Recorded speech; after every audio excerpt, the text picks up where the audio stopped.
suis Raphaël Séguier et je vous présente le podcast Sésame Asie. La région APAC compte plus de 4 milliards d'habitants et représente près de la moitié de la croissance économique mondiale. De nombreux Français sont donc venus s'installer ici, dans la région la plus dynamique au monde. Cependant, réussir en Asie n'est pas toujours facile. C'est pourquoi j'ai décidé de voyager de Hong Kong à Singapour, en passant par Tokyo et Shanghai, pour rencontrer ces Français qui ont réussi en Asie, percer leurs secrets et les partager avec vous. Si le podcast Sésame Asie vous plaît, n'oubliez pas de laisser 5 étoiles et un commentaire sur Apple Podcast, cela m'aide beaucoup. Je vous souhaite une bonne écoute. Bonjour Thibaut. Bonjour Raphaël. Merci Thibaut de nous recevoir depuis Singapour, notre premier épisode Singapour sur Sésame Asie, et je pense que ce ne sera pas le dernier. On va parler de start-up aujourd'hui, donc de start-up à Singapour, de la French Tech Singapour, dont tu es un des membres, un des piliers même peut-être. On va parler même de start-up en Asie, hein, je t'entends rire, de start-up en Asie en général. On va parler de ton activité de mentor, comment tu aides les start-up à se développer. Tu es le Managing Director de Growth Marketing Studio. Mais Thibaut, pour commencer, je vais te demander de t'introduire, de te présenter brièvement, s'il te plaît. Oui, avec plaisir. Écoute, je suis très heureux d'être là. Comme tu l'as dit, donc je suis à Singapour depuis 2 ans et demi, 3 ans. J'ai monté Growth Marketing Studio ici il y a un an et demi, 2 ans, et j'aide les startups pré-série A jusqu'à série A à définir leur stratégie marketing sur la zone Asie du Sud-Est et à exécuter cette stratégie sur des secteurs qui vont de la cybersécurité à l'e-commerce, à l'éducation, HR, etc. Donc des secteurs assez variés. Et puis je suis venu à ça très rapidement. Enfin, je suis développeur de formation. J'ai fait 6-7 ans de développeur en grosse boîte et en start-up. Et puis je suis passé après. J'étais du Cisco, du Nokia, je vois, c'est ça? Ouais, voilà, c'est ça. J'étais dans une start-up qui s'est fait racheter et bref, j'ai suivi après. J'ai passé pas mal d'années en corporate et je suis passé en marketing. Et puis comme je venais de start-up, j'avais toujours cette espèce de side job de start-up program manager, start-up scout, etc. Donc j'ai toujours gardé un lien très fort avec l'environnement start-up. Et puis après, je me suis mis à mon compte ici en arrivant à Singapour. Et donc vas-y, pourquoi? Enfin, je suis curieux, quoi. Pourquoi ce virement de carrière et pourquoi l'Asie? Pourquoi venir à Singapour? Comment ça s'est passé? Écoute, ça s'est passé. Alors, j'ai toujours eu des rôles internationaux, même en tant que développeur, etc. Donc, j'ai toujours beaucoup voyagé, beaucoup bossé à l'étranger. Et en fait, le dernier job que j'ai eu en France, c'était chez Cisco. Et c'est la première fois où j'avais un job France. Donc, il y avait toute une partie, mettre en place le marketing chez Cisco en France, qui était vraiment passionnante. Après, tu vois, en étant français, bosser sur le marché français, gérer des campagnes françaises, etc. Il y avait pas le challenge que moi j'aime bien, notamment en tant que marketeur. J'aime bien la phase où t'es obligé vraiment de comprendre, de prendre le temps de comprendre un marché, de descendre dans la manière dont les boîtes et les gens achètent, etc. Ce que j'avais pas du tout, donc j'avais un peu cette lassitude. Et puis c'était le bon moment. Ma femme était un petit peu dans le même cas, donc on s'est dit bon allez, on s'en va et puis on va à Singapour. Alors ma femme est d'origine coréenne, donc il y avait une attirance pour l'Asie, et puis et Singapour c'est un petit peu l'endroit parfait, je trouve, parce que la qualité de vie est quand même assez phénoménale, parce qu'il y a une dynamique de marché qui est très forte. Alors c'est pas la Chine, mais c'est quand même très fort. Avec tous les pays environnants, quoi. Singapour est un petit marché, mais t'as l'Indonésie, t'as les Philippines, t'as des pays aux énormes populations et en pleine croissance autour, quoi. C'est ça. Ouais, c'est ça. Il y a plusieurs choses. Il y a d'une part il y a un rapport à la tech globalement qui est très différent. Tu vois, en Europe, il y a quand même une certaine méfiance par rapport à la tech. On est souvent ah oui, mais alors attends, ça, la privacy, comment on fait? Mais ça, ouais, je préfère la manière traditionnelle de le faire, etc. Donc il y a toujours un rapport un petit peu je t'aime moi non plus avec la tech, je trouve. En Asie, c'est pas du tout le cas. Les gens ont envie de la tech, ils ont envie de l'innovation, donc ça c'est vraiment moi je trouve ça super impressionnant. Et puis il y a surtout le fait qu'il y a quand même beaucoup de gens, notamment dans les pays émergents, donc en Asie du Sud-Est, il y en a quand même pas mal, il y a beaucoup de gens qui peuvent faire des choses avec la technologie, avec le digital, qui ne pouvaient pas faire avant. Ouvrir un compte en banque, c'est quelque chose que beaucoup de Philippins, par exemple, ne pouvaient pas faire. Ils ne peuvent encore pas faire quand même, mais avec un téléphone et une connexion 4G, tu peux le faire maintenant. Donc ça, ça crée un engouement pour les services digitaux d'une manière générale qui est Ouais, très non, c'est un fort. exemple concret, quoi. Non, on en parlait sur le podcast. Je crois qu'aux Philippines, il y a encore beaucoup de cash on delivery sur le e-commerce. Les gens payent en cash quand ils reçoivent la livraison.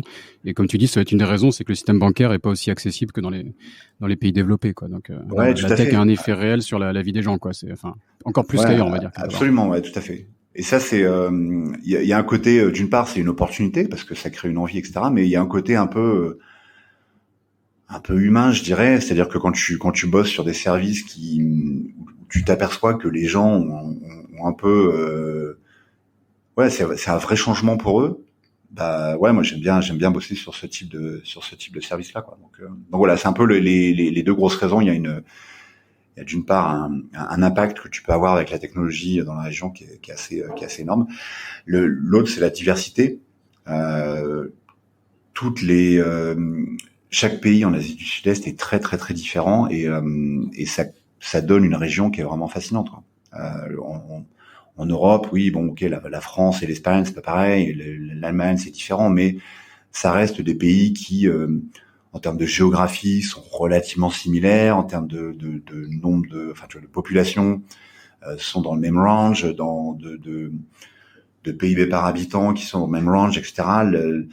Donc, tout cet environnement fait que c'est quand même relativement homogène. Quand tu arrives en Asie du Sud-Est, si tu assumes que tu peux faire ton marketing et te développer de la même manière je sais pas, au Vietnam et en Thaïlande, tu vas te prendre le mur. Parce que les canaux sont différents, les gens n'utilisent pas les mêmes réseaux sociaux, ils l'utilisent pas de la même manière, l'alphabet est différent, la langue est différente, la géographie est complètement différente.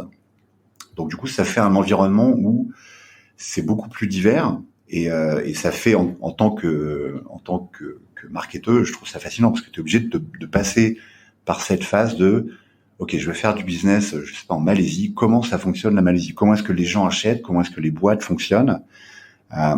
Et tu es obligé de te poser cette question-là pour chacun des pays que tu veux développer. Ouais, tout à fait. Tous les canaux que tu vas utiliser, tous tes canaux d'acquisition et de rétention, il faut partir du principe qu'ils sont différents. Donc typiquement, j'avais bossé avec une boîte au Sri Lanka, par exemple, le Sri Lanka, tout le customer support, c'était du WhatsApp. Et quand ils ont commencé, ils le faisaient par web. Ça marchait juste pas parce que voilà, les gens ils Par web, s'attendent c'est à... ça? Ouais, ça, donc il Ouais. fallait que tu ailles sur leur Attention site. aux anglicismes, hein. Je me fais souvent taper sur les doigts et je sens que tu es un bon client, donc on va faire des Alors, efforts. Ok. ouais, alors, écoute, ouais, je vais essayer de faire des Ah efforts. non, je sens que ça Mais va être dur là. ouais, ça va être très dur. Je vais t'aider, t'inquiète pas. Mais ouais, c'était une boîte qui faisait du service client sur leur site internet et tu vois, fallait te connecter, etc. Tu mettais tes tickets, tu avais un live chat qui te permettait de converser avec le service client. Et en fait, ça marchait pas. Et tout ça parce que les gens s'attendent juste à avoir un WhatsApp et ils veulent communiquer avec l'entreprise par WhatsApp. Et ça, je l'ai vu après. Du coup, pour trouver ça, il a fallu tester un petit peu et aller interroger pas mal de boîtes sur ce pays-là. Mhm. Et alors, j'ai pas fait de business en Inde, mais on m'a dit effectivement en Inde aussi c'est pareil. C'est si ton service client n'est pas sur WhatsApp, c'est un gros frein pour que tu puisses faire du business. Et dans un autre pays, Euh, ça va être Line, j'imagine, et ouais, techniquement, il y a voilà, beaucoup c'est plus de ça. complexité de le faire sur Line ou sur WhatsApp. Enfin, Ouais, ça exactement, rajoute c'est des ça. niveaux de complexité, quoi. Ouais. Si tu vas en Thaïlande, c'est Line et c'est pas, voilà, c'est comme ça. Il faut pas se poser la question, il faut pas se dire ouais, mais alors, attends, non, je vais prendre WhatsApp parce que quand même, c'est Ouais, pareil, c'est aussi tu peux simple à avoir des outils utiliser. marketing qui se branchent sur ton WhatsApp et ça va t'emmerder de bouger sur Line. Enfin, c'est pas aussi simple que ça, quoi. C'est pas un marché uni comme les États-Unis où on peut scaler, quoi. C'est Ouais, des langues exactement, différentes et des spécificités techniques même différentes, quoi. exactement. Et c'est encore une fois, c'est ça qui fait c'est la raison pour laquelle je trouve ce marché passionnant parce que il faut partir du principe que, allez, je sais pas, il y a 30% de ton marketing qui va être différent par pays. Si tu veux ouvrir la Malaisie ou l'Indonésie ou je sais pas quoi, il faut partir du principe que les canaux vont pas être les mêmes. Il faut partir du principe qu'il va falloir que tu localises. Donc traduire d'une part, en Basa si tu veux aller en Indonésie, en Thaï si tu veux en Thaïlande, etc. Et d'autre part, il faut localiser aussi. Donc, si tu es en Indonésie, voilà, c'est un pays musulman. Donc, il faut que tu en tiennes compte dans ton marketing. Tu peux pas passer outre. Et ça crée une espèce de. Je trouve que c'est un rappel à l'ordre en permanence parce que en tant qu'occidental, on n'a pas forcément les codes de chacun de ces pays-là. Donc, il y a toujours cette phase. Comment ça fonctionne dans ce pays-là? Qui est vraiment que moi je trouve hyper excitante, quoi. Ouais, non, enfin, moi, je l'ai découvert un peu en faisant du business en Europe, hein. Si t'es à la fois en tant que startup, si t'attaques à la fois les États-Unis et l'Europe, je dis, les États-Unis, c'est un grand marché unifié. L'Europe, en fait, tu te rends compte que c'est une constellation de pays avec, bon, on le sait, des langues différentes, mais même des cultures business. Ton distributeur, j'étais dans le hardware, ton distributeur allemand, il va dire non, nous, ça fonctionne pas pareil en termes de marge, en termes de distribution dans les magasins. Donc là, voilà, c'est pas un marché comme les États-Unis, tu peux scaler. Donc, non, je retrouve des éléments similaires en Asie. Bon, on va rajouter en plus la différence culturelle, quoi. Donc, pour les Occidentaux, c'est encore plus complexe, mais non, 100% d'accord, quoi. Mais on est rentré dans le vif du sujet direct, donc refaisons un pas en arrière pour mieux comprendre qu'est-ce que tu fais, qu'est-ce que c'est déjà que le growth marketing, c'est ça tes spécialités, et comment est-ce que tu travailles avec les startups? Ouais, alors le growth marketing, il y a ce terme un peu fourre-tout qui s'appelle le growth hacking, qui est plus connu en général, duquel je me suis un petit peu éloigné parce qu'il y a quand même pas mal de conneries qui ont été faites et de choses notamment illégales. Donc je préfère utiliser ce terme de growth marketing. Donc le growth hacking, c'est pour les startups qui cherchent une croissance rapide, c'est des techniques en gros, voilà, pour gérer cette croissance rapide, on peut dire. Oui, alors pour aller la chercher. Ouais, écoute, donc globalement, growth hacking et growth marketing, c'est un peu la même chose. Je change le terme parce que j'aime pas le terme hacking. Et pour moi, c'est un peu la manière dont tu fais du marketing quand tu es une startup. Il y a plusieurs choses pour moi derrière le growth marketing. La première, c'est un mindset qui est quand même assez spécifique. Historiquement, le marketing, tu vois, c'est très, on est vers le haut du funnel, donc on travaille sa marque, etc. On fait de l'awareness, donc on fait des choses qui sont assez dures à mesurer d'un point de vue business. On fait des choses qui sont un petit peu inspirationnelles, etc., mais qui sont pas très très proches des clients. Le marketing vient de cette approche-là. Le growth marketing, c'est une approche qui est complètement inverse. On va chercher de la croissance avec des méthodes qui sont un peu non conventionnelles. Donc c'est un mindset qui est quand même très très spécifique. On a envie de mesurer, on a envie de voir des courbes qui partent en haut à droite. C'est la première chose. La deuxième chose, c'est que c'est vraiment un process. Le gros du growth marketing et du growth hacking, c'est que c'est un process qui te permet de gérer des expérimentations de manière structurée. Et donc il y a un peu, c'est assez amusant parce qu'il y a beaucoup de startups qui cherchent toujours, est-ce que tu as des growth hacks à nous passer pour, je sais pas, faire croître notre page LinkedIn à tant de milliers de followers ou pour récupérer des emails ou pour non, le growth marketing, c'est pas des growth hacks, c'est pas des recettes que tu peux appliquer et en une semaine tu vas avoir des résultats. C'est vraiment un truc qui est pas sexy du tout, c'est juste du process et de la discipline, de manière à pouvoir tester le plus de choses possible, retenir celles qui fonctionnent et laisser tomber celles qui fonctionnent pas. Donc c'est vraiment mesurer, quoi. Le plus important, c'est d'expérimenter, mesurer, trouver ce qui marche, quoi. Ouais, absolument, ouais. Donc le côté mesure est hyper important parce que ça c'est une erreur classique, hein, ça m'est arrivé de la faire et quand c'est comme ça, tu pleures un peu, hein, parce que tu mets en place une expérimentation et puis tu t'aperçois que ton tracking est mal fait, donc en fait à la fin tu n'es pas capable de mesurer ton expérimentation, donc tu sais pas si elle a marché ou pas, donc en gros t'as perdu 2 semaines. Mais une fois que tu l'as fait, tu y fais beaucoup plus attention. Mais il faut mesurer, il faut tout mesurer et voilà. Et après il y a une partie d'hypothèses que tu dois faire. Encore une fois, tu fais tes hypothèses de manière structurée, tu définis tes expérimentations de manière structurée, et c'est ça qui te permet de comparer d'une expérimentation à l'autre et de retenir les gagnants, quoi. Donc il y a le mindset, il y a le process. Après c'est une discipline qui qui est vraiment un pont entre les sales, le produit et le marketing. Donc ça, c'est super intéressant. Tu vois, quand on parle de croissance de manière non conventionnelle, typiquement, j'ai quand même fait pas mal de boîtes. Tu retrouves régulièrement des silos. Donc, tu as le marketing qui fait son truc dans son coin, et puis après, à un moment, tu as les sales qui vont venir. Non, mais attends, je savais même pas que vous étiez en train de faire une campagne là-dessus. Donc, en fait, il y a une déperdition parce que le marketing faisait des campagnes sur, je sais pas, tel sujet, et les vendeurs étaient pas au courant, et donc voilà, ils savent pas récupérer ces leads-là. Ou inversement, il y a le produit qui a développé une nouvelle features et une nouvelle fonctionnalité, pardon. Merci. Et J'ai laissé passer en plus. Et le marketing n'est pas au courant, et du coup cette fonctionnalité elle est pas promue. Donc le growth marketing, c'est vraiment un process qui implique et les sales et le produit et le marketing de manière à aller chercher cette croissance. Tu veux, ok, pendant les 2 prochaines semaines, les 4 prochaines semaines, tout le monde se focalise sur cette fonctionnalité que le produit est en train de faire. On va la sortir de telle manière. Les sales doivent être au courant parce qu'ils vont aller la pitcher à nos clients existants, par exemple. Ou alors c'est une fonctionnalité qui nous permet d'aller chercher de nouveaux types de clients. Donc les sales doivent faire cet outreach. Et puis le marketing doit expliquer quel est l'intérêt de cette fonctionnalité, quels sont les outcomes quels sont les bénéfices pour un client. Donc voilà, tu as cette notion de bridge entre sales, produits et marketing qui est importante. Parce qu'on est par définition des startups, des produits jeunes qui évoluent beaucoup avec des nouvelles fonctionnalités souvent, quoi. Donc d'où l'importance de vraiment travailler ensemble. Ouais, Et tout à fait, ouais. de travailler ensemble, de plus communiquer, on va dire, par rapport à un produit plus stable. Ouais. Et est-ce que tu as des exemples concrets de comment ça fait? Déjà, la question que je me posais, c'est là, tu as l'air de parler beaucoup de soft. Je me trompe, non? C'est peut-être moins de hard. Et après, je suis intéressé d'un exemple concret de comprendre comment peut-être un business case, comment une startup a pu appliquer ces conseils, quoi. Ouais, alors c'est vrai que historiquement c'est une discipline qui a été créée par les GAFA, et donc c'est très logiciel. Maintenant tu peux l'appliquer à d'autres, à un petit peu tout type de business.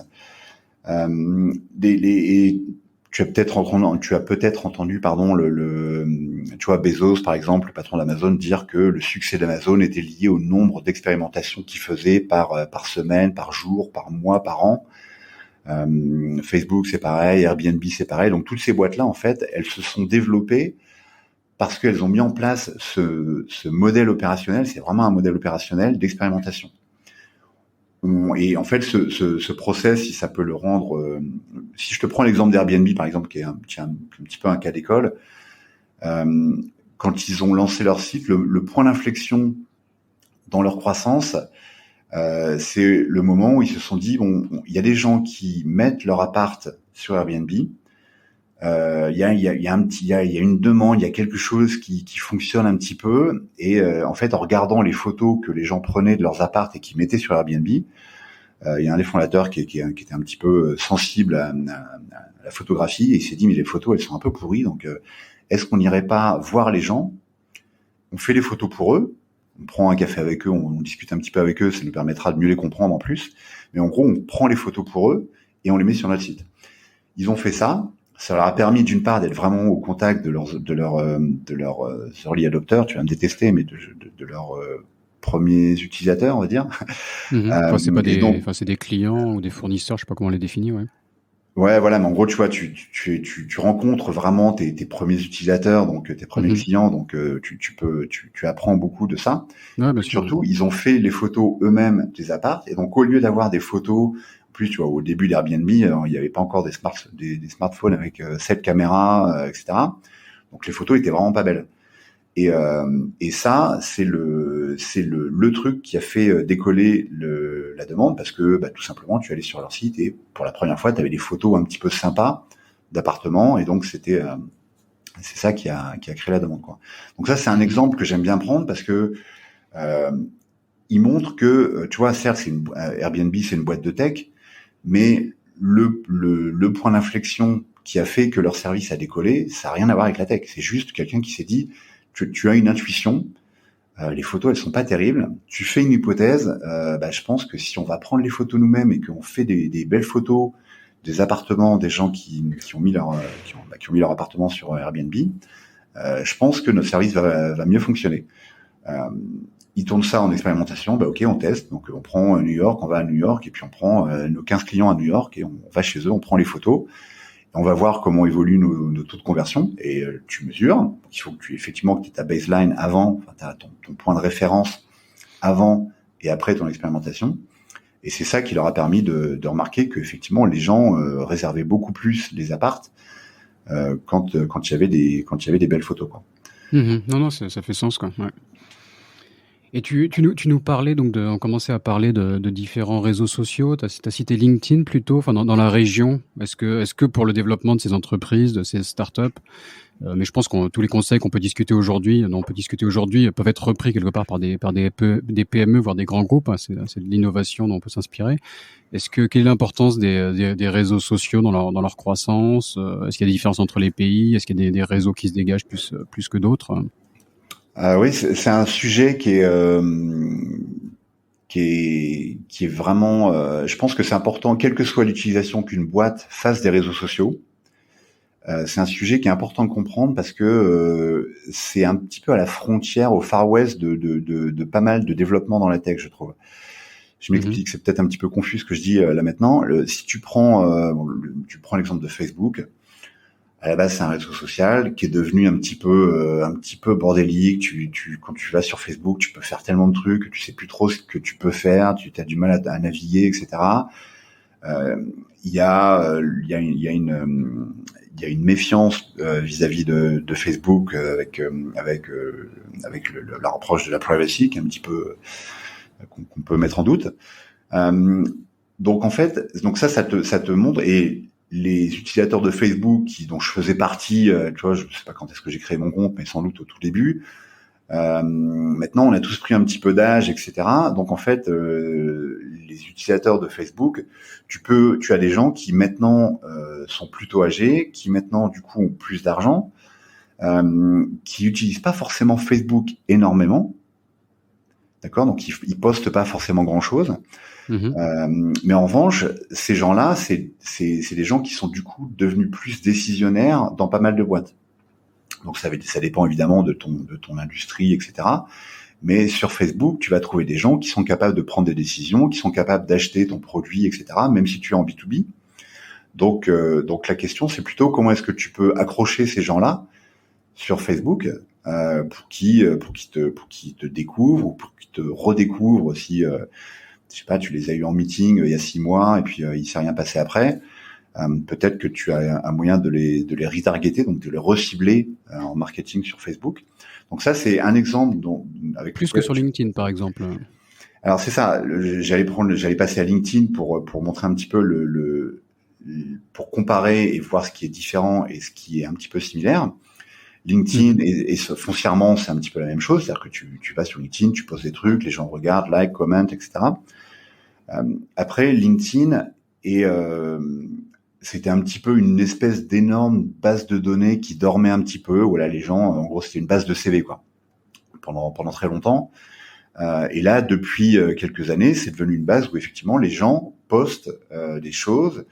Et parce que c'est plus professionnel, je pense qu'il y a une retenue qu'il n'y a pas sur Facebook, où des fois tu vois des trucs où tu dis ok, bon, ça je vais m'empresser de ne plus suivre cette personne, cette page. Sur LinkedIn, il y a pas encore trop ça. Il y a des débordements, mais globalement c'est que ça reste quand même un réseau où c'est quand même relativement qualitatif. Et donc ça, c'est vraiment. Les algorithmes doivent être bien faits aussi pour filtrer, j'imagine. Ouais. Oui, alors. Non, t'as pas l'air d'accord. Oui, on pourrait en parler longtemps, mais bon, je vais, si tu veux bien, je vais mettre ta question de côté pour finir mon analogie et montrer un petit peu la différence entre LinkedIn et Facebook.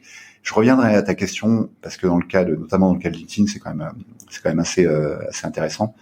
Enfin, dans tous les cas, dans tous les réseaux sociaux d'ailleurs, c'est intéressant, mais dans le cas de LinkedIn est peut-être plus pertinent. Donc voilà, tout ça pour dire que sur les réseaux sociaux, que ce soit Facebook, LinkedIn, etc., il y a tellement de gens maintenant que c'est sûr qu'il y a des chances que vos acheteurs soient sur LinkedIn ou Facebook ou Instagram, etc. Après, la question, c'est qu'est-ce qu'ils font sur ces réseaux-là. Et le problème, c'est que il y a toujours énormément de gens qui ne font que regarder sur les réseaux sociaux. Donc, il faut quand même le garder en tête parce que ça veut dire que même si des gens ne likent pas, ne commentent pas sur un post, ils le voient peut-être et ils suivent peut-être. Moi, ça m'est beaucoup arrivé sur LinkedIn. Concrètement, je vois un ratio facilement de 1 à 10 entre le nombre de likes et le nombre de views, ils appellent ça de vues sur mon fil LinkedIn. Ouais, c'est ça. Alors ça dépend. Ouais, ça dépend en général du type de post que tu fais, tu vois. Mais effectivement, ouais, oui, ça semble pas déconnant. Mais après, effectivement, tu peux utiliser LinkedIn de manière plus structurée, tu vois, pour revenir au process d'expérimentation. Moi, j'ai pas mal de succès sur LinkedIn. Après, et pour être très clair, j'ai beaucoup de leads entrants qui viennent de manière organique de LinkedIn. Donc des gens qui m'approchent, disent, voilà, j'ai vu ce que tu faisais sur LinkedIn, est-ce qu'on peut se parler? Et c'est des choses qui génèrent du business après. Donc les réseaux sociaux, une manière très courte de répondre à ta question, c'est que c'est une manière de faire du business aujourd'hui. Il faut le faire développe un peu, je veux dire, LinkedIn, est-ce que tu as 2-3 tips concrets sur comment utiliser LinkedIn de manière efficace? Ouais, voilà. Alors, pour les startups c'est ma cible, donc je vais parler de ça, mais je pense que c'est applicable à d'autres types de boîtes.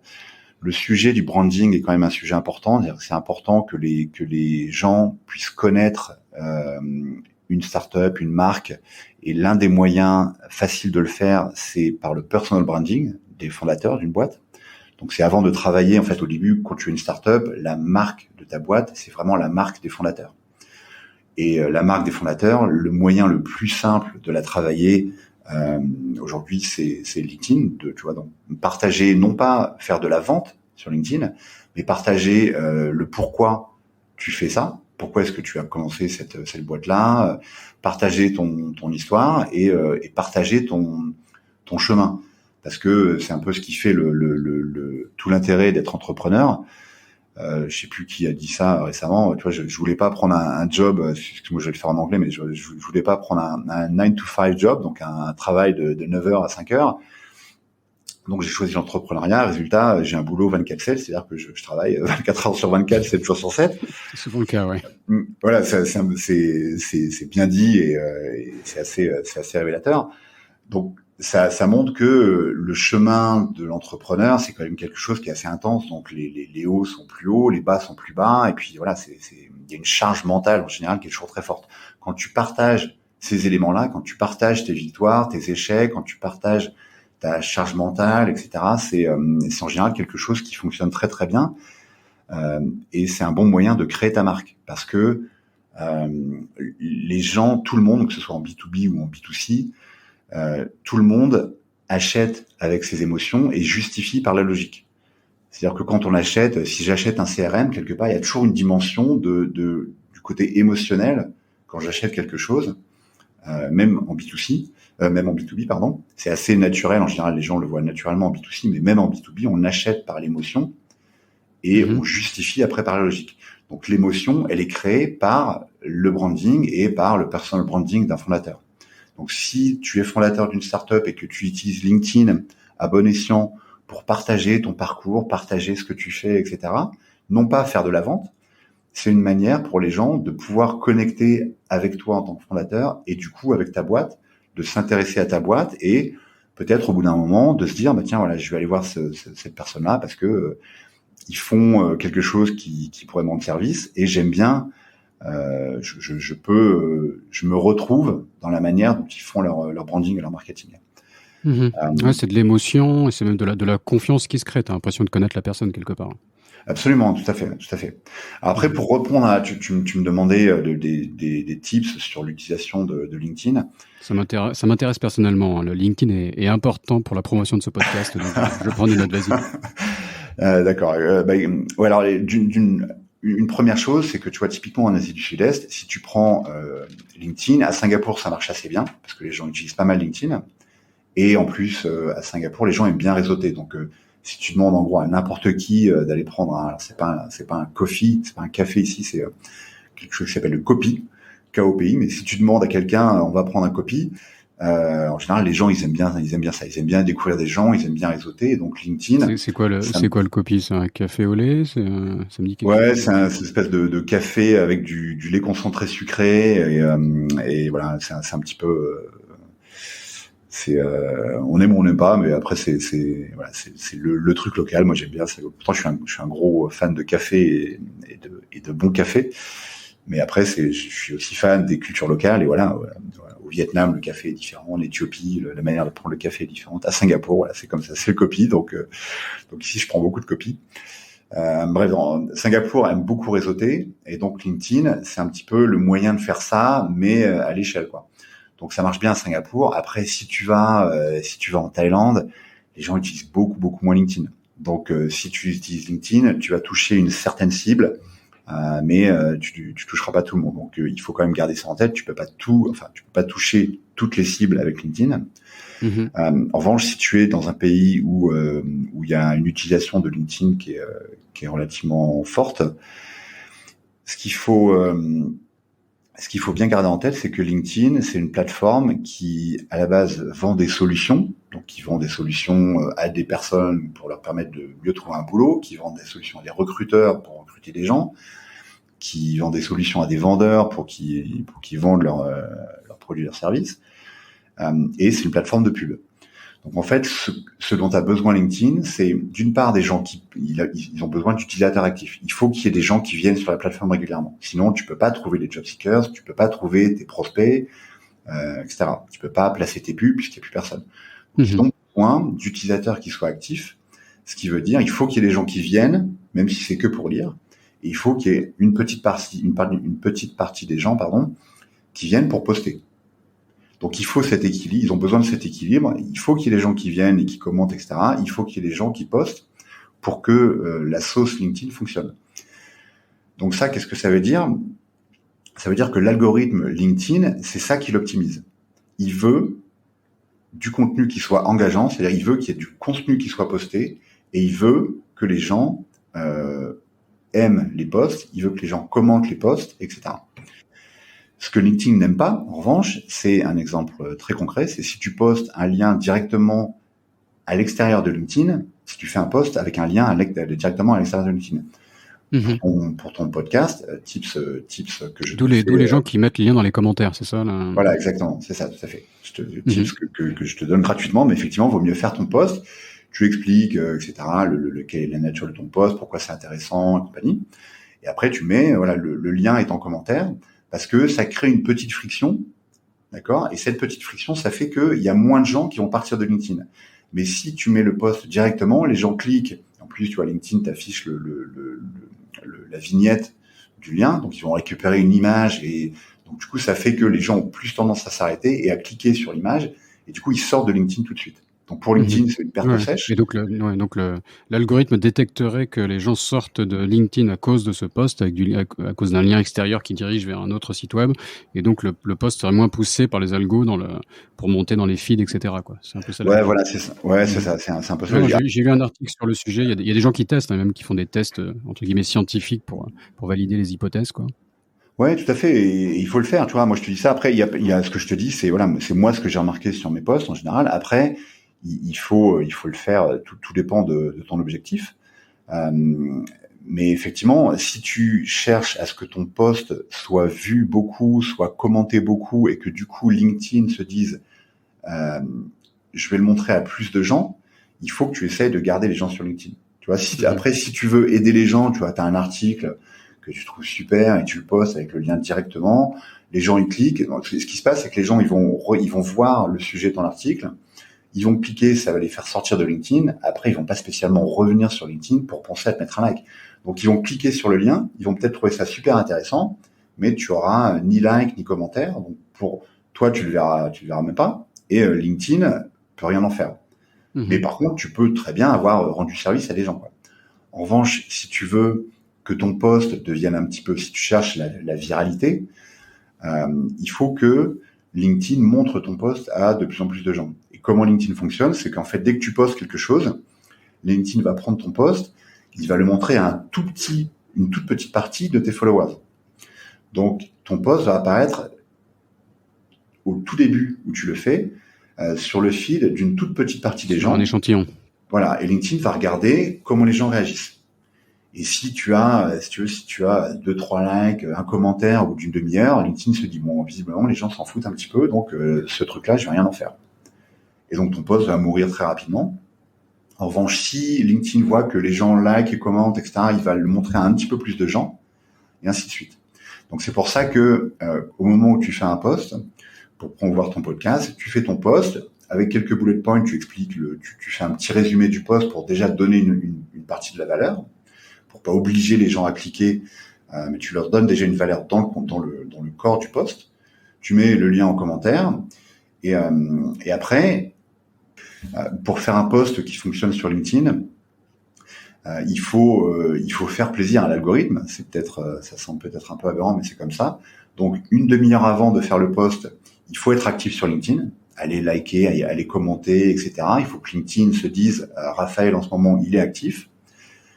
Ensuite, au bout d'une demi-heure, par exemple, une demi-heure, c'est évidemment pas noir ou blanc. Hein, j'ai pas la réponse, mais voilà, c'est de cet ordre-là.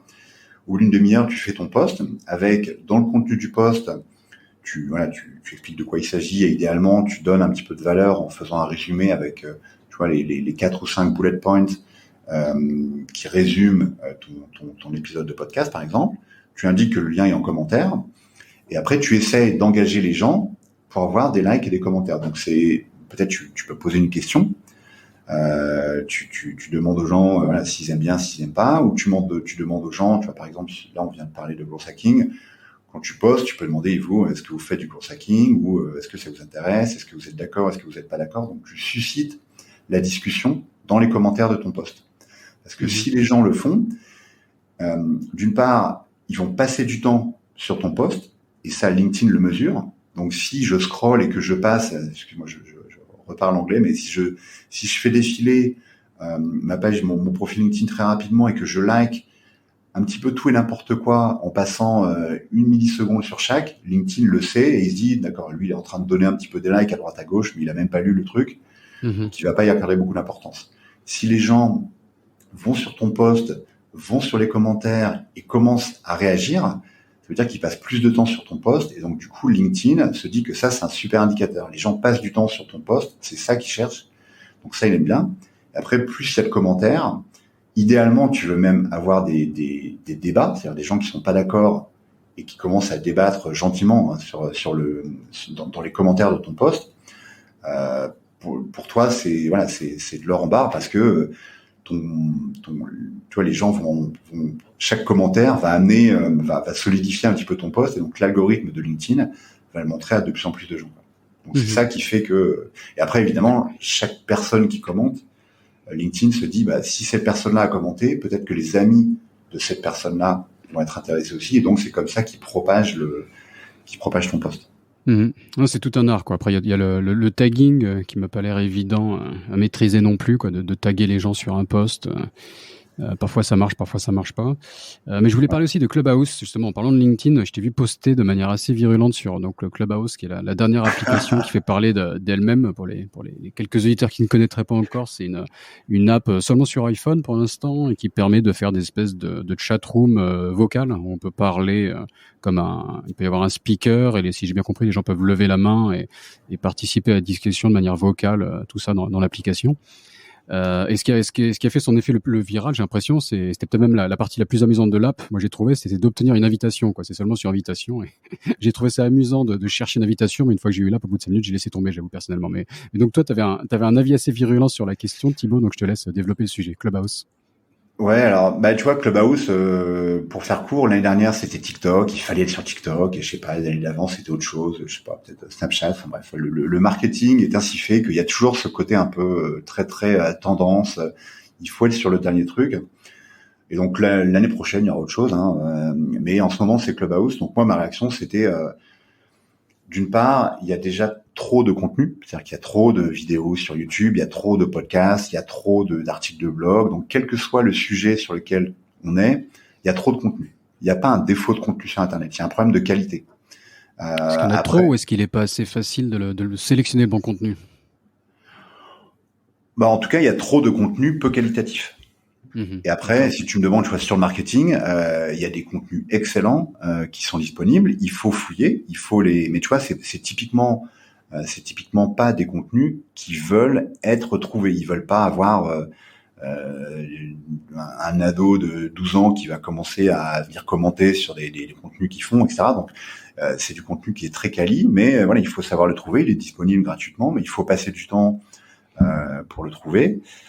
Donc il y a du contenu. Et à l'inverse, on voit beaucoup de contenu qui est très fort en SEO, mais où on trouve que le contenu au final n'est pas. Voilà, les gens ont mis plus d'efforts dans le SEO que dans la qualité du contenu. Ça, on en voit beaucoup, quoi. Ouais, tout à fait. Alors après, Google est un peu, c'est un peu Google est plus fort quand même. À ce jeu-là, tu vois, en termes de marketing, c'est toujours un sujet. Le SEO, c'est toujours un sujet. L'algorithme de Google est quand même devenu hyper impressionnant. Maintenant, ils comprennent globalement de quoi ton site parle. Ils comprennent si ton site est mal foutu, la navigation est un petit peu compliquée à comprendre. Ils comprennent si tes articles, c'est très shallow en anglais, comme on dit, c'est très artificiel, très superficiel, tu vois, si c'est du contenu très pauvre. Ils comprennent tout ça, donc c'est de plus en plus compliqué quand même de tricher, voilà. De tricher avec Google.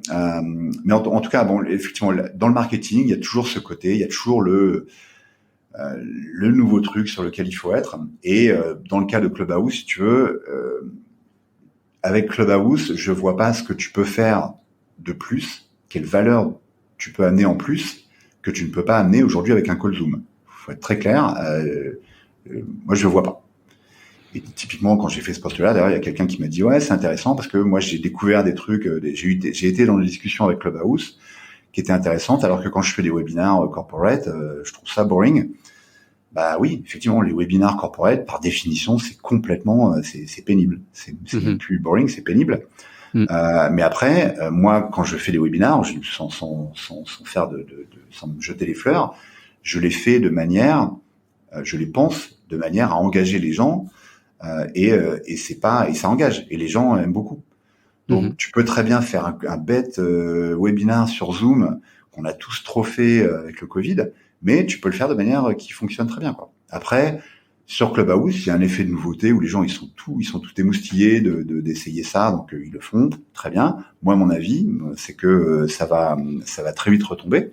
Je peux me planter complètement et s'il vous plaît. Prenez mon LinkedIn d'assaut pour me dire que j'avais tort à ce moment-là. Mais mon avis, c'est que ça va retomber. Rendez le poste. Ouais, voilà, exactement. Non, c'est un débat. Mon avis, c'est que ça va retomber. Et d'ailleurs, on voit que ça commence à arriver. Il y a quand même pas mal de gens qui disent bon, ok, d'accord, c'était rigolo, mais bon, maintenant, il y a pas vraiment de valeur. Comme tu dis, c'est un marketing de la rareté, donc il y a ce côté-là. Comme c'est rare, il faut en être. Et alors ça, c'est le truc qui m'horripile le plus, c'est-à-dire qu'on est sur la fameuse FOMO, hein, la fear of missing out, donc la peur de rater quelque chose. Je sais pas pourquoi je fais ça, mais en fait, je le fais juste parce que j'ai peur. Peut-être que si j'y suis pas, je vais rater quelque chose, je vais rater du business, etc. Donc ça, c'est quand on est en startup, c'est pire que tout. En startup, on n'a pas le temps de se défocaliser et de faire des trucs pareils. On n'a pas le temps d'aller regarder toutes les vidéos de YouTube, on n'a pas le temps d'aller regarder tous les podcasts, pardon. Donc, quand on est en startup, c'est vraiment aujourd'hui, qu'est-ce que j'ai à faire, quels sont les problèmes que je dois résoudre, et je bûcheronne toute la journée pour les résoudre. Personne ne m'a montré encore la room Clubhouse qui a permis de résoudre un problème. Aujourd'hui, les rooms Clubhouse, c'est il paraît qu'il y a Elon Musk qui est arrivé sur une room et qui a massacré le mec de Robinhood. Ok, personnellement, moi, ça m'intéresse pas. J'ai pas de temps à accorder à ça, quoi. Donc, c'était un petit peu ma critique de Clubhouse. Et puis après, il y a un côté privacy qui là, pour le coup, est un petit peu gonflé, je trouve. C'est-à-dire que, comme je disais dans mon post, peut-être qu'ils n'ont pas Internet, donc ils n'ont pas vu que tout le monde parle de privacy depuis l'affaire de Cambridge Analytica. Mais aujourd'hui, quand tu fais un service web ou une appli mobile, etc., ça devrait être privacy by design. Tu dois nativement penser à la vie privée de tes utilisateurs. Là aujourd'hui, tu dis quelque chose sur Clubhouse, c'est enregistré, c'est chez Clubhouse, ils en font ce qu'ils veulent, ça leur appartient. Donc c'est un petit peu, voilà, c'est un peu problématique quand même. Et puis le dernier point, d'un point de vue marketing, c'est que quand tout le monde ils postent leurs événements Clubhouse, et en fait, quand tu fais ça, typiquement sur LinkedIn, tu ne vois que cette image avec la main qui s'agite, là, l'emoji de la main qui s'agite. Donc tu vois une image Clubhouse. Donc ça ne te dit absolument pas quel est le sujet, tu vois, si je prends une analogie avec Eventbrite, si tu postes un lien sur LinkedIn, Eventbrite, tu vas voir l'image de ton Eventbrite, qui est événement. un système pour inviter des gens à des événements, c'est ça, pour créer des événements, mais plus sur toute invitation, c'est ça? Ouais, pardon. En fait, tu crées ton événement. C'est une plateforme d'événements. Donc, tu déclares ton événement sur Eventbrite, tu mets ton image et tu dis ça a lieu tel jour à telle heure. On va parler de ça et inscrivez-vous ici. Et donc, quand tu postes un lien Eventbrite sur LinkedIn, tu as l'image de ton événement, tu as l'heure et tu as toutes les infos qui sont utiles. Donc, tu sais de quoi on parle, tu sais quand ça se passe. Donc, si ça t'intéresse, tu vois, ça te rend service. Clubhouse, tu as rien de ça. Tu as juste l'image Clubhouse. Tu sais pas quand ça se passe, tu sais pas de quoi on parle, tu sais pas. Donc, en gros, tu fais le marketing de Clubhouse parce que toi, tu postes une image de Clubhouse et du coup, c'est comme ça que la viralité de Clubhouse se fait. C'est que cette image est reconnaissable, c'est toujours la même et tout le monde, quand ils disent qu'ils font un truc sur Clubhouse, c'est toujours cette même image. Donc, le marketing de Clubhouse est fait globalement par les utilisateurs.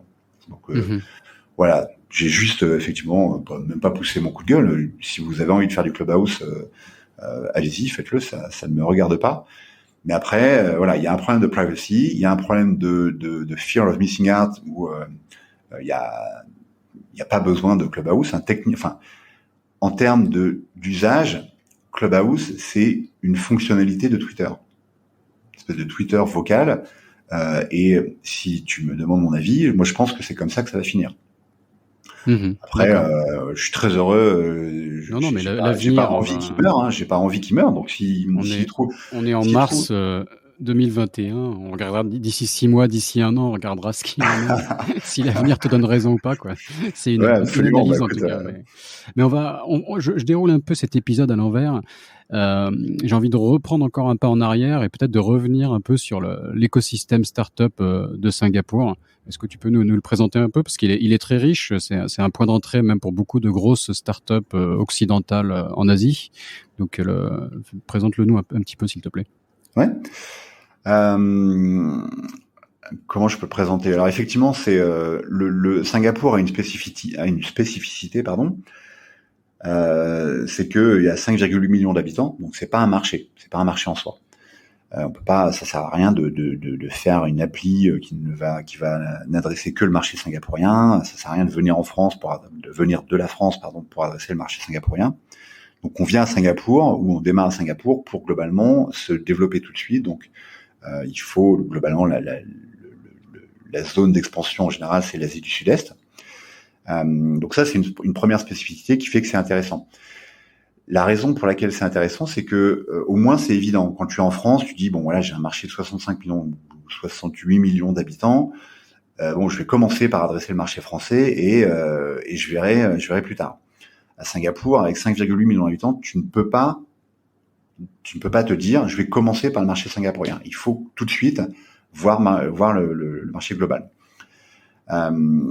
L'autre chose qui est intéressante, c'est que c'est quand même le seul pays dans la zone qui a une qualité de vie qui est assez incroyable, où il y a zéro corruption, où il y a une approche par rapport à l'innovation qui est gouvernementale, j'allais dire, c'est-à-dire que Singapour veut l'innovation, ils veulent de la technologie, et ils ont un cadre légal qui entoure ça de manière à la pousser, à la réglementer, mais à la pousser.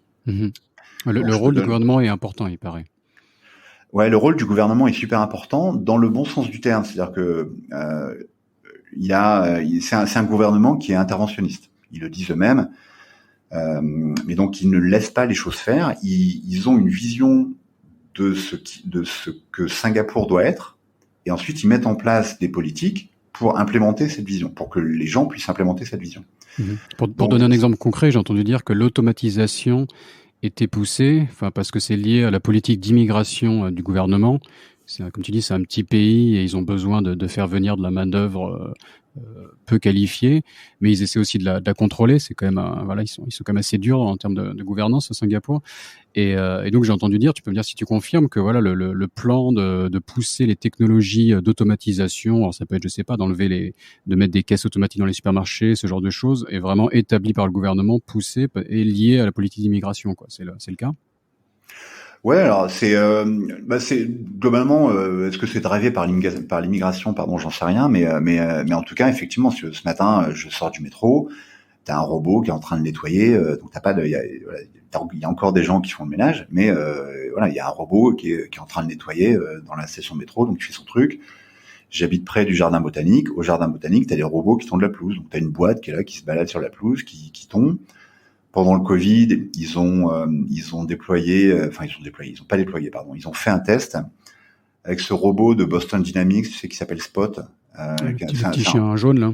Voilà, le petit chien jaune. Donc, et c'était un robot qui était là, qui se baladait dans un des parcs de Singapour, et qui filmait, etc. Et en fait, qui disait aux gens, quand ils voyaient des gens qui étaient trop près, il leur rappelait que voilà, social distancing. Donc Singapour fonctionne comme ça. C'est comme ça qu'il fonctionne. Ils testent des choses. Ça doit être marrant la première fois, mais ça va vite être agaçant le Spot qui vient t'emmerder quand t'es dans un jardin.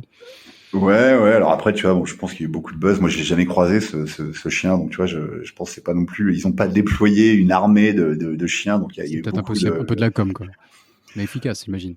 Bah alors, ça a généré beaucoup de com parce qu'effectivement c'est assez frappant. Mais après, du point de vue de Singapour, à mon avis, je suis pas dans le secret des dieux, mais c'est juste ok, on teste quoi. Ça a du temps, ça a du sens. Il faut qu'on protège les gens, donc on met un truc qui les rappelle à l'ordre et voilà, il y a pas besoin d'envoyer un humain pour faire ça et qui va risquer d'attraper le Covid ou je sais pas quoi.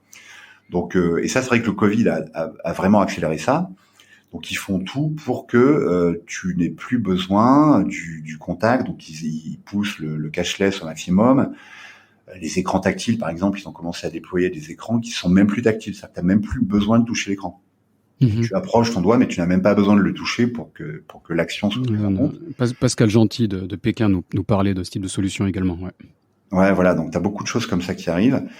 Et un dernier exemple, si tu veux, sur l'innovation, c'est ils vont tester cette année, en 2021, là, des taxis drones autonomes, je crois. C'est-à-dire qu'en fait, pour traverser la marina, donc tu vois, c'est un test qu'ils font à petite échelle, mais voilà, tu montes dans un drone, t'es tout seul, tu traverses la marina et en volant quoi, un quadricoptère géant qui te fait voler quoi.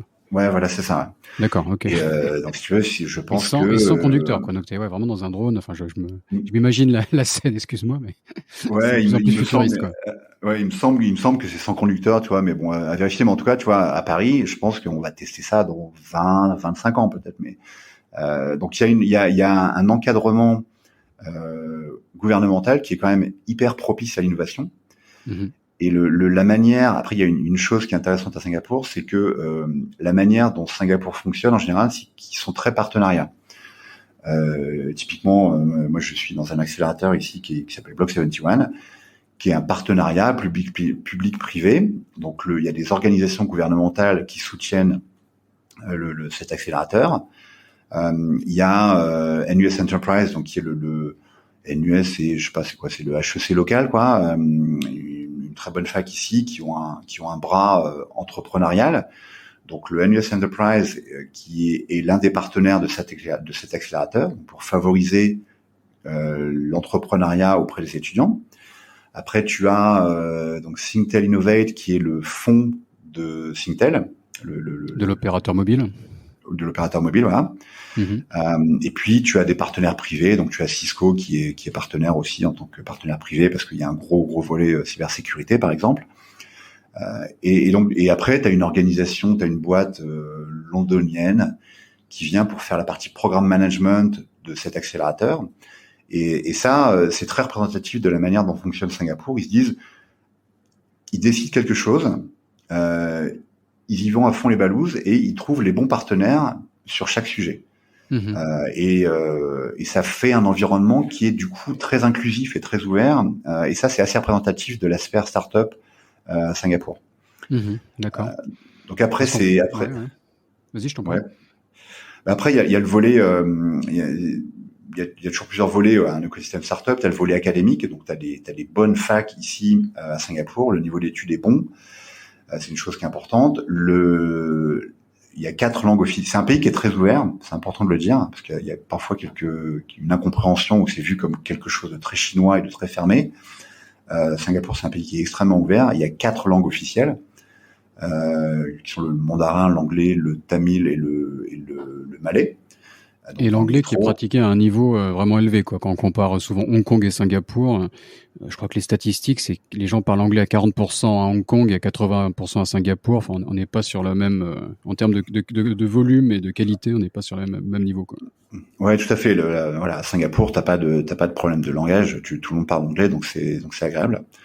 Donc ça, c'est important. En termes d'investissement, tous les gros fonds d'investissement sont ici. Donc Sequoia, ils sont ici. Et puis il y a beaucoup de fonds d'investissement et internationaux et locaux qui se sont montés. Et puis en termes géographiques, Singapour est très central. Donc là, je vais vous parler d'un monde ancien que certains n'ont peut-être pas connu, mais en 2-3 heures d'avion, tu peux être un petit peu n'importe où en Asie du Sud-Est. Donc ça crée un environnement qui est très propice. Et après, en termes de start-up, alors je sais plus combien il y a de licornes, mais il y a quand même, il y a plusieurs licornes. Donc il y a, par exemple, Grab, donc qui est le Uber local, alors qui techniquement, je crois, a été monté par des Singapouriens, mais à la base en Malaisie, puis ils sont revenus à Singapour après. Mais bon, bref, c'est l'une des licornes singapouriennes. Il y a Carousel qui doit être valorisé à 980 millions de dollars, je crois. Donc c'est une espèce de eBay pour les Français qui connaissent ça. Donc un eBay local qui est une licorne. Il y a PatSnap qui a levé 300 millions de dollars cette semaine et qui devient une licorne de plus. Donc il y a quand même il y a quand même des moteurs de l'écosystème startup à Singapour. Et puis après il y a beaucoup de startups qui viennent de l'étranger pour s'installer à Singapour de manière à rayonner sur la zone, ce qui fait un écosystème encore une fois très ouvert et qui est très réseau. Donc ça, c'est très propice. Et il y a beaucoup de startups qui se montent ici à Singapour, qui sont montées par des Singapouriens, où là le gouvernement encore une fois intervient beaucoup parce que globalement c'est assez facile. Si tu sors de NUS par exemple, tu sors d'université. Et c'est très simple pour des jeunes Singapouriens qui habitent encore chez leurs parents, donc ils ont très peu de coûts, de récupérer 30 à 50 000 dollars du gouvernement pour lancer leur start-up. Et avec ça, vu qu'ils ont peu de coûts, ça leur permet de tenir assez longtemps. Donc du coup, il y a beaucoup de start-up early stage, et le gouvernement le favorise beaucoup. Et après, il y a un petit peu le côté naturel, puisque comme tu as l'environnement académique, VC, etc., ça aide ces startups early stage, petit à petit à monter en gamme, etc. Puis voilà, il y en a qui se gaufrent et puis ils recommencent et au final, ça fait des entrepreneurs qui restent quand même assez, qui deviennent de plus en plus chevronnés. Et je trouve qu'il y a un esprit entrepreneurial qui globalement est plus important qu'en France. Si tu me demandes, alors c'est totalement non scientifique comme avis, mais je pense que les gens globalement, les Singapouriens sont plus entrepreneurs. Enfin, pour la partie chinoise, je pense que c'est vrai pour tous les pays de culture chinoise. Il y a une culture de l'entrepreneuriat qui est bien plus développée qu'en France. Ça, je pense. Ouais. Ouais. À tous les niveaux, ça peut être du petit commerce, d'ouvrir sa boutique, à entrepreneur à différents niveaux, mais c'est dans la culture, quoi. Pour moi, c'est un peuple commerçant, alors qu'on est plus, je sais pas, peut-être un peu plus paysan, on va dire, en France. Ouais, tout à fait. Ouais, je suis d'accord avec ça. Ouais. Je pense qu'en France, on est plus paysan et puis ingénieur quand même pas mal maintenant, mais aussi, mais effectivement, c'est des non, attends, on a le Minitel quand même. Oh. Non, je rigole, mais non, mais il n'y avait pas de jugement de valeur. J'essayais de faire une comparaison, mais en tout cas, c'est plus business. Enfin, il y a des indicateurs faciles. Il suffit de regarder, par exemple, les magazines dans une devanture de journaux. C'est frappant en Chine, ou je pense que c'est pareil à Singapour. La moitié des magazines, ça va être la bourse, entrepreneur, etc. En France, on regarde les magazines, c'est pas du tout pareil, quoi. Ouais, tout à fait. Ouais, différents centres d'intérêt. C'est ça que je voulais dire. Ouais, absolument. Ouais. Alors, je me permets de rajouter quelque chose. Vas-y, je te laisse finir et après on a encore parler un peu de French Tech, mais vas-y, je t'en prie. Ouais. Quelque chose qui est intéressant, c'est que tu vois, dans un discours du Premier ministre ici, je pense que c'était il y a il y a peut-être 1 an et demi. Oui, il parlait c'était son discours d'adresse à la nation, donc c'est un peu son discours pivot, quoi. Et c'est intéressant parce qu'en fait, il parlait beaucoup des tensions entre les US et la Chine au moment de Trump. Et dans son discours, globalement, il dit le monde est beaucoup plus incertain qu'avant et le monde est beaucoup plus dangereux qu'avant. Et il refait l'histoire de Singapour très rapidement. Donc voilà, on avait fait les semi-conducteurs et puis après Taïwan nous a pris ce marché-là.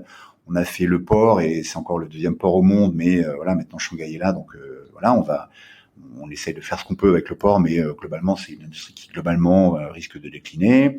On a fait les services financiers et puis ceci, cela. Et en fait, il dit dans son discours d'adresse à la nation, maintenant on ne sait pas ce qui va se passer dans le monde, on ne sait plus prévoir quel va être le prochain coup. Et la seule manière de répondre à ça, c'est l'entrepreneuriat. Donc on a besoin à Singapour d'entrepreneurs, et il ajoute même cette phrase, le problème c'est que Singapour c'est sans doute le pays le plus safe au monde, puisque ça fait 50 ans que le gouvernement essaye de réduire le risque, parce que tu vois, c'est une île très basse, il n'y a pas le terrain pour faire pousser la nourriture, donc c'est pas un pays qui est autosuffisant. Donc c'est un pays qui à la base est très risqué, donc le gouvernement singapourien a tout fait pour enlever le facteur de risque.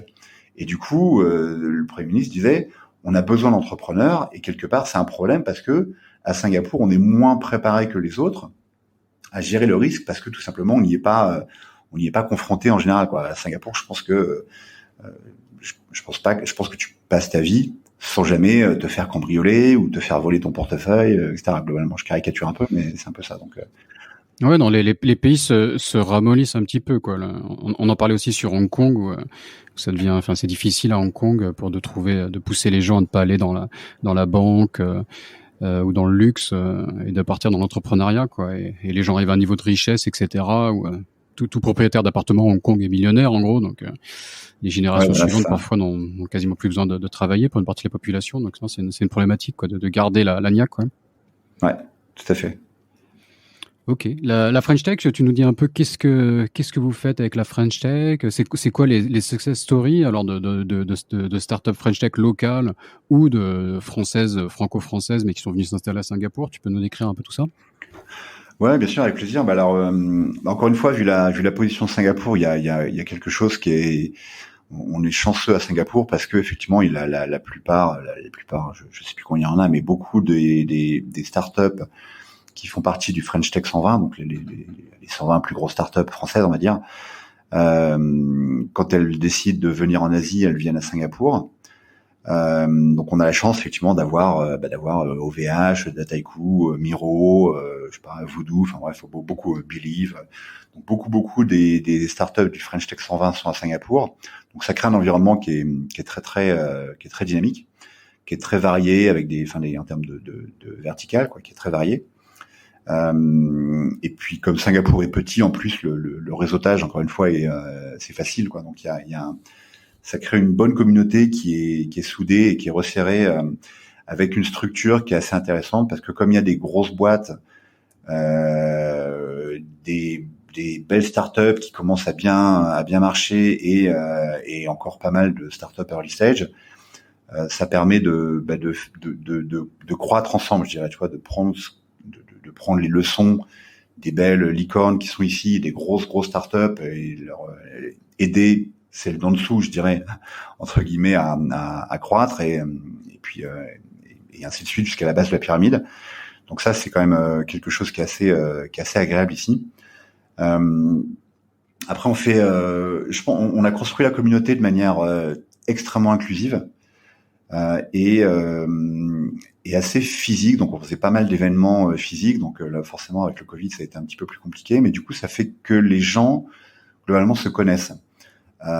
Et donc, c'est assez agréable parce qu'en général, quand on fait des événements, même online, tu vois qui est là, les gens sont contents de se retrouver. Donc, il y a vraiment un esprit de communauté qui est intéressant. Et puis, comme c'est une communauté inclusive, on est très bon typiquement pour quand quelqu'un vient nous voir en disant voilà, moi j'aimerais bien faire ça. On sait lui offrir une plateforme avec la French Tech pour, je sais pas, lui le connecter avec d'autres gens qui pourraient l'aider, faire passer son idée ou son projet à une autre échelle parce que on va amener toute la force de frappe qu'on a en termes de com. Donc on essaye vraiment de donner aux gens une plateforme pour que eux lancent des projets et les mènent à bien.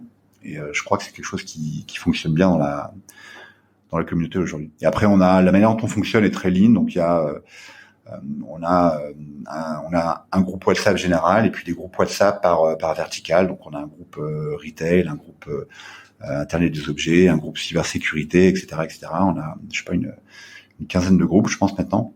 Ah d'accord, je connaissais le groupe retail géré par Bruno, mais Ouais, voilà, tout une à fait. quinzaine de Bruno groupes. Wiesmann. Ok, ce n'était que la partie apparente de l'iceberg.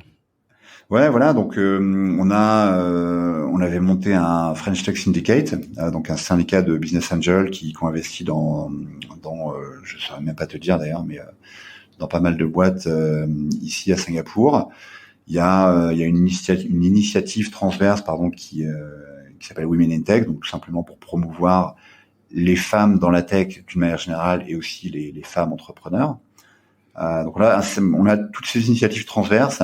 Ce qu'on avait, tu me parlais de Julien, tu vois, Julien typiquement avait lancé avec l'aide de recruteurs pendant le Covid un groupe French Tech Talent Exchange pour aider tout simplement soit des Français à trouver un boulot ici, soit des startups françaises à trouver les bons talents.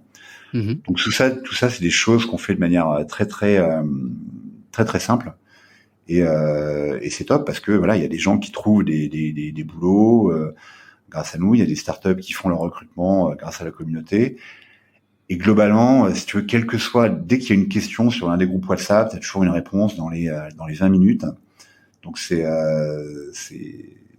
très très agréable, c'est assez ouais, c'est top de voir la communauté disons on se dit qu'on a réussi notre mission ou une partie de la mission en tout cas quand on voit quelqu'un qui pose une question et quelqu'un d'autre qui lui répond. Donc nous on est vraiment un proxy et c'est les membres de la communauté qui font la valeur de la communauté, quoi. Nous on est là pour organiser, c'est comme ça qu'on fonctionne. Ouais, non, la French Tech est vraiment une super initiative sur la région, quoi. Très, très animée. Je la découvre de plus en plus avec le podcast. Enfin, moi, j'étais déjà dans la French Tech entre Hong Kong et Taïwan, mais je découvre un peu ce qui se passe plus sur Shanghai, sur Tokyo, et bientôt là, Singapour. Là, j'ai l'impression qu'il faut que je creuse encore plus, quoi. La French Tech est super active là-bas, donc non, passionnant, quoi. Et toujours un super point d'entrée pour les entreprises françaises, bon, tech quand même, qui veulent, mais même en général, quoi. La French Tech aide de manière générale et tout le monde a plus ou moins c'est dur de plus avoir une étiquette tech maintenant aussi, hein, qui ne fait plus du e-commerce, même sans une boîte tech. Donc la French Tech est un super point d'entrée même pour les boîtes françaises qui s'intéressent à l'Asie, quoi. Mais c'est vrai que il y a en plus on a construit la communauté de manière très locale, donc on est très intégré dans l'écosystème local. Donc on connaît toutes les, je sais pas, tous les gros accélérateurs, toutes les grosses organisations gouvernementales ici, et on les connaît, ils nous connaissent. On est partenaires de Enterprise Singapour, donc ce qui nous permet d'accélérer les demandes de visa pour les entrepreneurs, par exemple, des choses de ce type-là. Donc, ce que tu dis est important parce qu'effectivement, on est une communauté où certes, on est là pour aider les Français entrepreneurs, mais Français au sens très large. Donc, il y a des gens qui sont pas Français, mais qui parlent français, et puis on fait pas du tout ce filtre-là. Mais en revanche, on est une communauté qui est très très connectée localement. Donc, le but c'est pas du tout de se retrouver entre franchouillards, je dirais, si je peux le dire comme ça. Et c'est ça qui fait qu'on est capable d'aider les startups ici. Tout à fait. Bon, on va commencer à conclure cet épisode, Thibaut. Est-ce que tu peux nous partager une astuce pour, alors est-ce que je peux dire hacker, vu que tu n'aimes pas trop ce terme, en tout cas dans le growth hacking, mais pour voilà sur Singapour ou sur l'Asie du Sud-Est, partage avec nos auditeurs une astuce, s'il te plaît.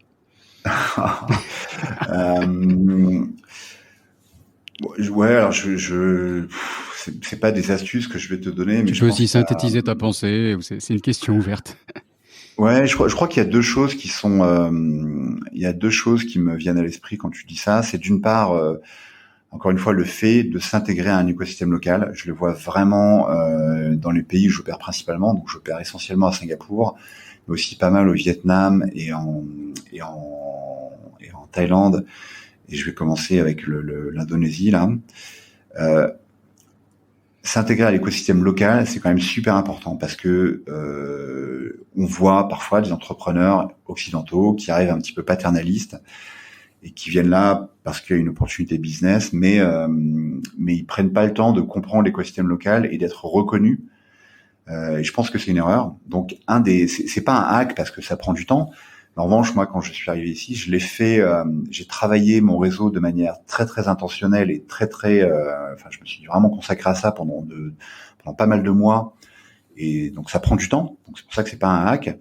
Mais en revanche, j'ai maintenant je pense que j'ai en toute humilité, j'ai un réseau qui, je pense, est meilleur que pas mal de gens ici. Et qui est très local. Donc ça demande d'être dans les tranchées, quoi, d'aller voir les accélérateurs locaux, d'aller rencontrer les boîtes locales, d'aller rencontrer les facs locales, les VC locaux, etc. Et à force de faire ça, et de le faire de manière très authentique et humble, juste pour faire connaissance et comprendre comment Singapour fonctionne, tout cet écosystème local se dit ok, cette boîte là elle est là parce qu'elle a envie d'être là et est là pour comprendre le marché singapourien et y prendre prendre son rôle, quoi, y jouer un rôle. Ça, je pense que c'est vraiment important parce que sinon les Singapouriens, je pense, sont très conscients de l'opportunité que représente Singapour pour une boîte occidentale. Et donc, c'est un petit peu, c'est un peu à la boîte occidentale de faire l'effort. Et les Singapouriens n'attendent personne. Ils attendent rien d'aucune boîte occidentale. Donc, ok, vous êtes venu, très bien, ok, faites votre truc, quoi. Donc, ce côté intégration dans l'écosystème local, et je pense que c'est super important. Et après, sur la zone, je pense que c'est plus mon cerveau de marketeur qui parle, mais je pense que c'est hyper important de tester les différents marchés. Et il y a le growth marketing pour moi est la méthode pour faire ça, mais typiquement en période de Covid, on peut pas se déplacer, mais en revanche c'est typiquement le moment pour moi où je pense qu'il faut tester les différents marchés en mode purement digital. Et ça, il y a des méthodes qui permettent de le faire assez simplement. Donc si je veux aller en Indonésie, faire des tests pour voir est-ce qu'il faut que je traduise en Bahasa ou est-ce que je peux me permettre de garder l'anglais, quels vont être les canaux d'acquisition qui vont fonctionner, quelle est ma proposition de valeur. Peut-être qu'il faut que je l'adapte parce qu'en Indonésie le marché est différent et donc la valeur que mon produit va avoir va être différente de Singapour ou de la France. Tout ça, c'est des choses qu'on peut tester avec de la data, c'est-à-dire de manière à avoir un vrai benchmark, tester différentes value propositions, tester différents canaux, de manière à, tout en restant à Singapour ou en France ou n'importe où, tester un marché pour avoir des données sur les canaux qui risquent de mieux fonctionner, la proposition de valeur qui risque de mieux fonctionner. Donc ça, je le recommande vraiment parce que, encore une fois, l'Asie du Sud-Est est trop variée pour y aller la fleur au fusil, quoi. Il faut vraiment tester avant et mettre 3 000, 4 000 dollars singapouriens, donc je sais pas, de 2 500 euros de tests pour tester le marché indonésien. C'est un truc qui va vous économiser vraiment des dizaines de milliers de dollars par la suite. Donc c'est quelque chose que je recommande fortement. Ok, voilà. Super Thibaut, merci beaucoup pour ces conseils. Pour conclure, est-ce que tu as une présence sur les réseaux sociaux, bien évidemment, donc tu es présent sur LinkedIn. Est-ce que c'est la meilleure manière de te contacter? Thibaut Brière, B-R-I-E-R-E. Je vais mettre ça aussi dans la description de l'épisode. Ouais, c'est la meilleure monnaie, c'est la meilleure méthode. D'accord, très bien. Bon, merci beaucoup Thibaut et bonne chance pour la suite. Salut. Merci Raphaël, salut. Cet épisode de Sésame Asie est maintenant fini. Si vous êtes toujours là, c'est que ça vous a sûrement plu. N'hésitez donc pas à laisser 5 étoiles et un commentaire sur Apple Podcast, cela m'aide beaucoup. Pour me contacter, le plus simple est de m'ajouter sur LinkedIn, Raphaël Séguier, S-E-G-H-I-E-R. N'hésitez pas à me dire ce que vous avez pensé du podcast, à suggérer des invités ou des thèmes qui vous intéressent. Tout feedback est le bienvenu. Merci d'avance et je vous retrouve au prochain épisode. Salut!